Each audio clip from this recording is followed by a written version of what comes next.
Good afternoon. In a much earlier video in this sequence of videos about literacy learning, I remember pointing out that there's a huge difference in how we conceive of literacy today and how we conceived of it a half century ago. A half century ago, literacy was something that was limited to being able to read and write effectively sometimes, but just to be able to read and write enough to participate, read a newspaper, understand what was going on in the world around us. Today, we understand that literacy, in order to be successful as a skill, has to apply to a much broader area of endeavor. Today, we believe that a literate person has to be able to take something that they read or something that they see and take the ideas and connect it to something else that they already know. It's like filling in the pieces of a puzzle, and every little piece of that puzzle fits in somehow. But it doesn't just fit in because one side works, it works because of the shape and the colors and the positioning.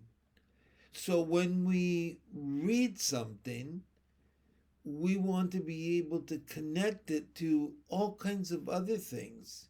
If I read an article about space travel, or I see a movie about space travel, as an adult, it should trigger all kinds of connections. Movies that I've watched about space travel, books that I've seen about space travel, pictures that I've picked up, facts in my head, and so on. It's a building up from one level to another of connected dots that help to fill in a map of knowledge, if you will, in our brains. And it's something that doesn't happen once or twice. Literacy is a skill that we are constantly perfecting. I know I have a PhD in education, but there are lots of things that I am absolutely, totally illiterate about. Another person can be totally literate about science at the end of high school, but not about a lot of other things. So literacy is segmented. But the important thing is that everything we read or have read to us forces us to think and connect. So, talking about reading to a youngster in a classroom or sitting on a bed beside a 5 year old and reading to that 5 year old. It doesn't matter what we pick to talk about. It could be the meanings of some words. It could be what a picture shows. It could be about what a character is feeling or thinking or planning. Anything opens up a door, anything turns a key. It's the difference between superficial learning and deep learning. We only learn when we're forced to think. Similarly, too, we're only able to solve a jigsaw puzzle when we look at that piece relative to all the other pieces in front of us and look at where it might fit in. The difference between a jigsaw puzzle and literacy is that in a jigsaw puzzle, only one piece fits in a particular place. But in literacy, individual pieces fit in lots of different places. And so when you read a story, it doesn't matter which key you unlock.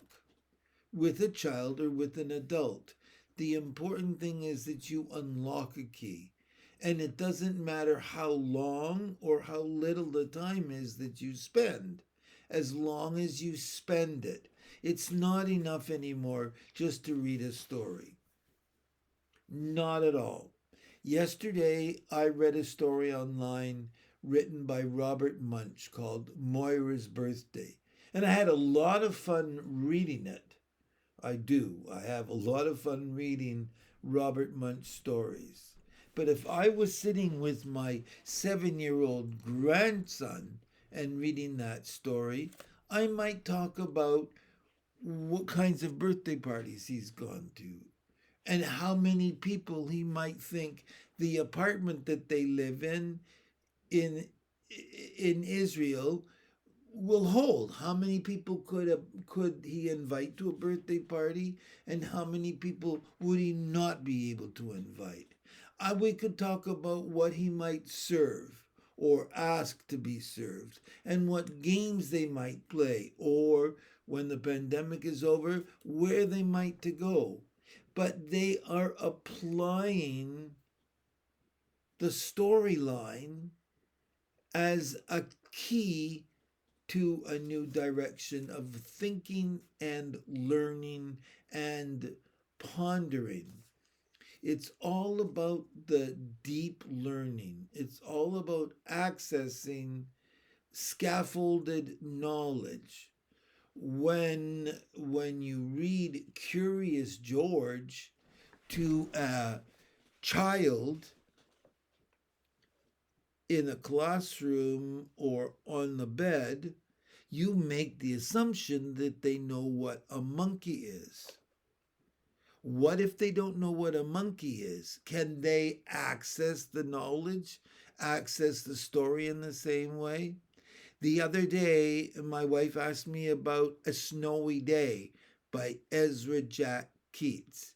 And it talks about a little boy walking through deep piles of snow in the wintertime. What if that child has never experienced snow? How can that child, a child that doesn't know anything about snow, access what that story is about? True enough, when we get older, we can access stories at a different level.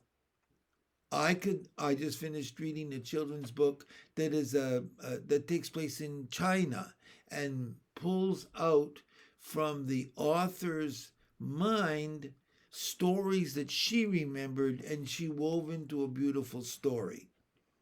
I can appreciate that. But if a child has never been experienced to anything about China, they can't. And so you don't read a book like that. Today, we make the assumption that every child accesses knowledge at a different level and in a different way and from different directions. And so when we choose a book to read, we have to think about our audience and we have to think about how we can apply it. It's all about the interaction between two people or a class of students and setting the stage so that what you read they can visualize or they can relate to in some way. You look at what the story is about and you ask whether they have a key to access that.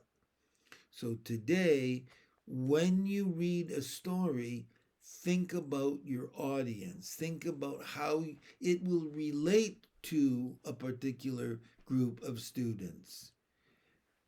I read another story about a family.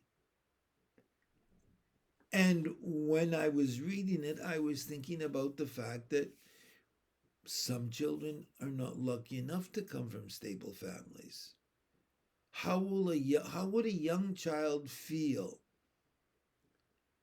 reading about a family that they can't relate to at all? In fact, listening to that story only is like a hammer hitting in the head saying, I don't have that. I can't enjoy that. I don't like that. That's as much a part of what literacy today is as anything else.